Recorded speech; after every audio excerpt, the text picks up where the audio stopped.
प्यारे बच्चों, आप सभी का हमारे चैनल पे बहुत बहुत स्वागत है। दोस्तों, आज के इस वीडियो के माध्यम से क्लास 10th के बच्चों के लिए गणित का एक मोस्ट इंपोर्टेंट वीडियो लेकर आ चुका हूं। और बच्चों, इस वीडियो के माध्यम से मैं आप सभी को गणित के सभी अति महत्वपूर्ण प्रश्न बताने वाला हूं जो कि बोर्ड परीक्षा में डायरेक्ट पूछे जाते हैं। साथियों, इस वीडियो के माध्यम से मैं आप सभी को वही सारे प्रश्न बताऊंगा जो कि बोर्ड के पेपर में डायरेक्ट क्वेश्चन रिपीट होते हैं। तो जिन बच्चों का पेपर 2024 में है और गणित का पेपर देने वाले हैं, उनके लिए ये वीडियो बहुत ही खास होने वाली है, क्योंकि इस वीडियो के माध्यम से बच्चों मैं आप सभी के गणित में सारा डाउट क्लियर कर दूंगा।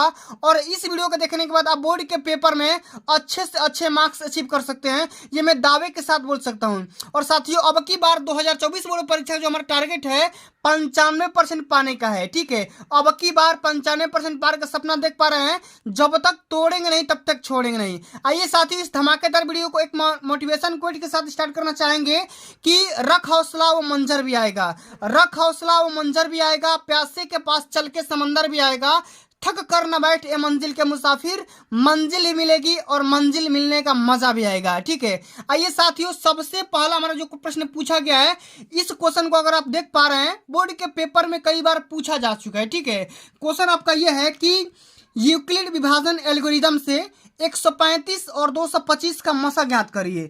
ये क्वेश्चन बोर्ड के पेपर में कई बार रिपीट हो चुका है, इसलिए मैं इस क्वेश्चन को लेकर के आया हूं ताकि आप भी इस क्वेश्चन को तैयार कर लीजिए और बोर्ड के पेपर में धुआं धुआं कर दीजिए। ठीक है, आइए समझिए इस क्वेश्चन को आप किस माध्यम से हल करेंगे ताकि एग्जामिनर प्रसन्न हो जाए, हैप्पी हो जाए और खुश होकर के सारा का सारा नंबर आपको दे। ठीक है, आइए सबसे पहले इस क्वेश्चन को सॉल्व करने के लिए हम करेंगे क्या साथियों, जो भी हमारा संख्या दिया गया है 135 और 225, इसका हमें क्या करना है, इन दोनों का हमें क्या करना है, HCF फाइंड आउट करना है, यानी कि मसा ज्ञात करना है। ठीक है, अब हम यहाँ पे एक चीज हम देख पा रहे हैं कि ये जो संख्याएं हैं इनमें जो 225 है साथियों, ये 135 से बड़ा है। ठीक है, आप इस प्रकार लिख सकते हैं। ठीक है, अब हम करेंगे क्या, जब आपका 235 125 से बड़ा है तो हम क्या करेंगे, बड़ी वाली संख्या में छोटी वाली संख्या से भाग देना स्टार्ट करेंगे। ठीक है, तो यहाँ पे हम लिख देंगे यूक्लिड विभाजन एल्गोरिदम से। ठीक है, हम यहाँ पे एक लाइन लिखेंगे यूक्लिड विभाजन एल्गोरिदम से। ठीक है, आपको भी इसी प्रकार बोर्ड के पेपर में लिखना है यूक्लिड विभाजन, ठीक है, एल्गोरिदम से। ठीक है, यहाँ पे आराम से लिख दो भाई। ठीक है, इसी प्रकार आप सभी को लिखना है ताकि एग्जामिनर खुश हो जाए। अब देखिए यूक्लिड विभाजन एल्गोरिथम बोलता क्या है। ठीक है, ये होता है, मान लो P बराबर BQ, आप मान सकते हो इसको B मान सकते हो, BQ प्लस R का रूप मान सकते हो। ठीक है, जो आपका P होगा ये 225 होगा और यहाँ पे देखो BQ प्लस R, इसी को हम क्या करेंगे, तोड़ेंगे। मान लो आपको 225 में आपको 135 से डिवाइड करना है, किससे, 135 से, तो ये तो जाएगा एक बार में, यहाँ 135 माइनस हो जाएगा और यहाँ पे बच जाएगा 90। ठीक है, तो हम इसी को लिख सकते हैं, इसी के फॉर्म में यहाँ पे हम लिख सकते हैं 225 बराबर B के जगह पे हम क्या लिख सकते हैं, 135 और Q जो हमारे यहाँ पे भागफल आया है। ठीक है, यानी कि क्या हो जाएगा, 1 और प्लस R जो हमारा रिमाइंडर बचा है शेष, यानी कि 90 हो जाएगा।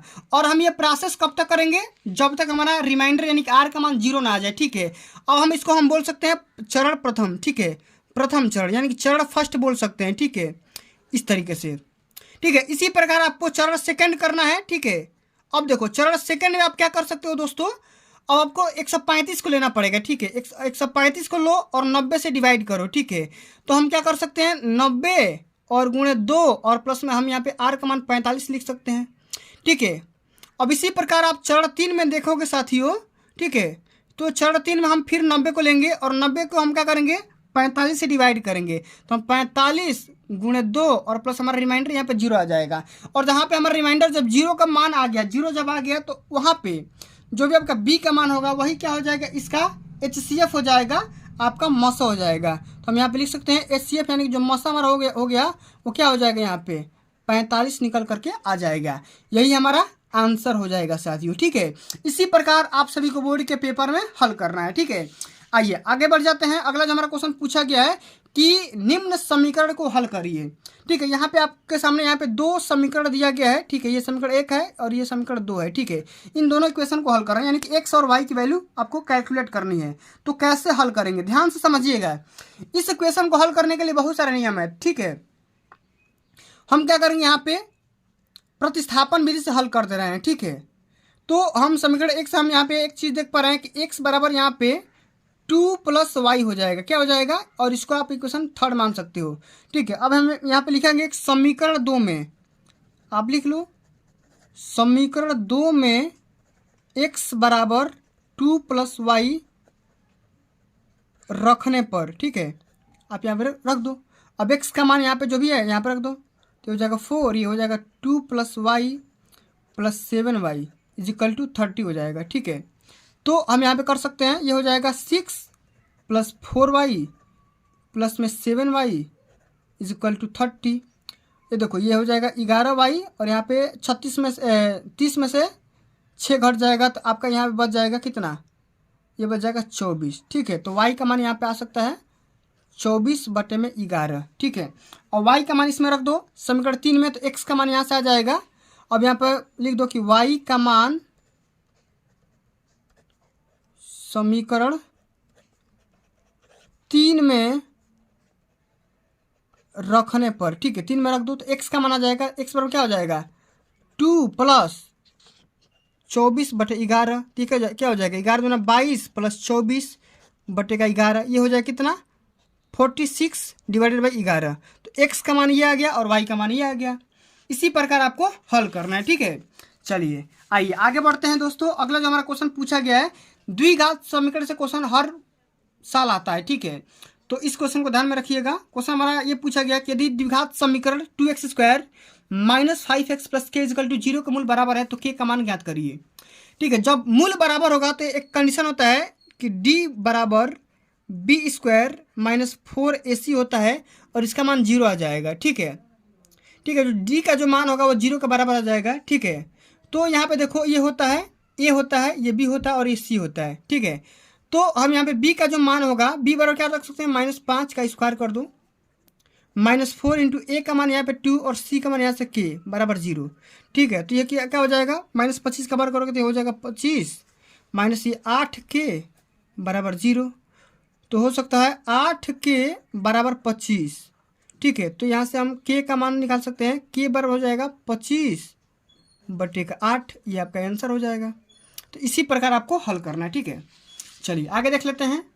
अगला हमारा क्वेश्चन पूछा गया बच्चों, ये निर्देशांक ज्यामिति से क्वेश्चन लिया गया है, यानी कि इस वीडियो का खास बात यह है कि हर चैप्टर से एक एक क्वेश्चन को पुट अप किया गया है। ठीक है, अगला हमारा क्वेश्चन यहाँ पे है कि बिंदुओं 5 0 और -12 0 के मूल बीच की दूरी बताना है। ठीक है, तो दो बिंदुओं के बीच का जो दूरी होता है, बीच की दूरी को हम d से डिनोट करते हैं।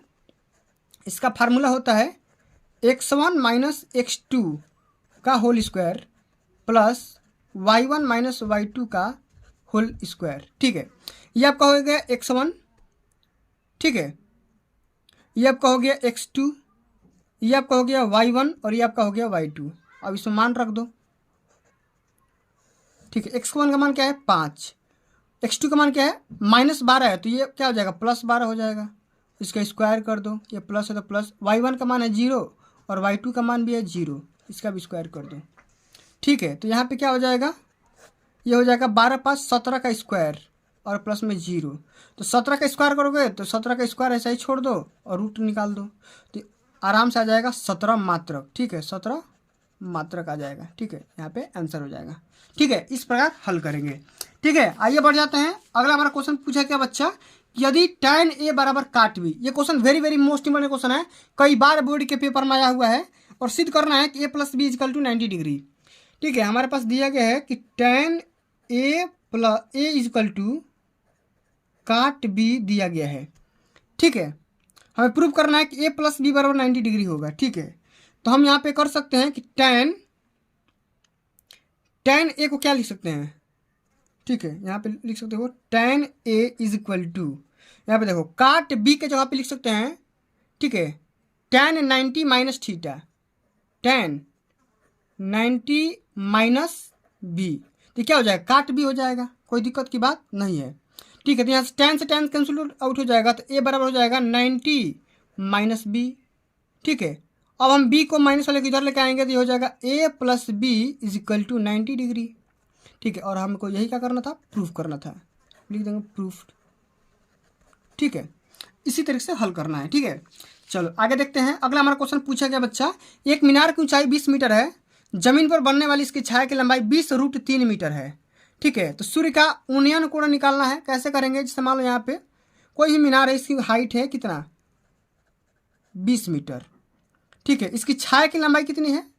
ये 20√3 मीटर है। ठीक है, ये मान लो उन्नयन कोण। ठीक है, ये मान लो उन्नयन कोण है, ठीक है। ठीक है, तो आपको क्या करना होगा, यहाँ पे tan थीटा लगाना पड़ेगा। ठीक है, tan थीटा पर क्या होता है? लंब। ठीक है, बटा में आधार।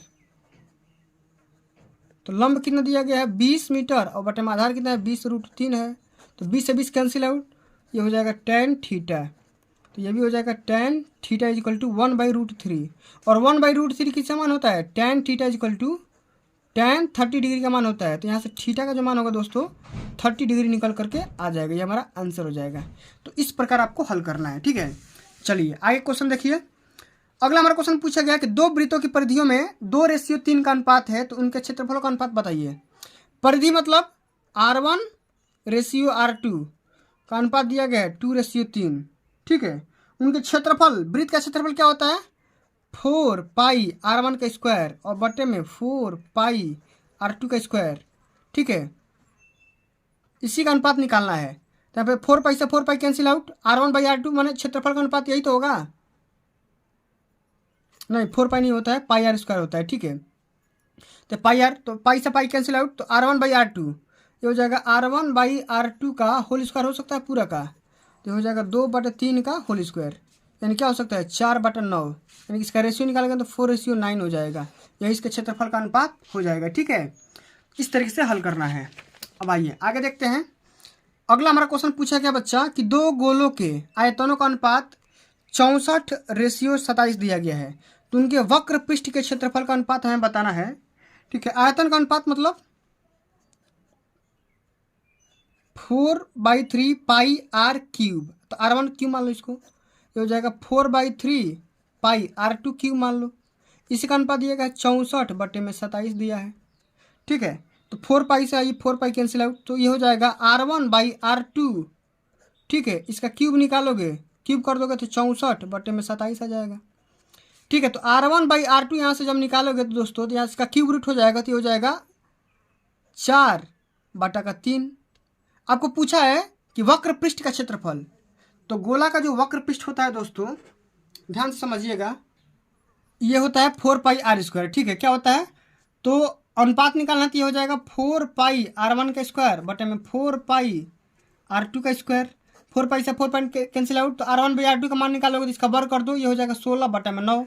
तो रेशियो निकालोगे तो क्या हो जाएगा? 16:9 हो जाएगा। ठीक है, ये आपका आंसर हो जाएगा। ठीक है, चलिए आगे बढ़ जाते हैं। अंतिम नंबर क्वेश्चन आपका कि एक घन का आयतन 13 से 31 घन सेंटीमीटर है, इसका संपूर्ण पृष्ठ ज्ञात करिए। तो घन का आयतन यानी कि V का मान दिया गया है 1331। ठीक है, तो हम जानते हैं घन का आयतन क्या होता है। तो घन का आयतन यानी कि भुजा का क्यूब। ठीक है, यानी कि A³। ठीक है, A³ का मान यहाँ पे दिया गया है 13 से 31। तो A का अगर मान निकालोगे तो 11 निकल के आ जाएगा। इसका क्यूब रूट निकाल दोगे, 13 से 31 का क्यूब रूट, तो A का क्या हो जाएगा? 11 × 11 × 11। ठीक है, तो A का मान क्या आ जाएगा आपका? 11 सेंटीमीटर आ जाएगा। ठीक है, अब से पूछा गया संपूर्ण पृष्ठ, तो संपूर्ण पृष्ठ होता है 6a²। ठीक है, तो 6a का मान 11 × 11। ठीक है, तो 6 × 11 के 21, 121 हो जाएगा, तो ये हो जाएगा 12 का 72, ये 6 यानी कि सेंटीमीटर स्क्वायर। ठीक है, पर ये हमारा आंसर हो जाएगा। तो साथियों इसी प्रकार हम हल करेंगे।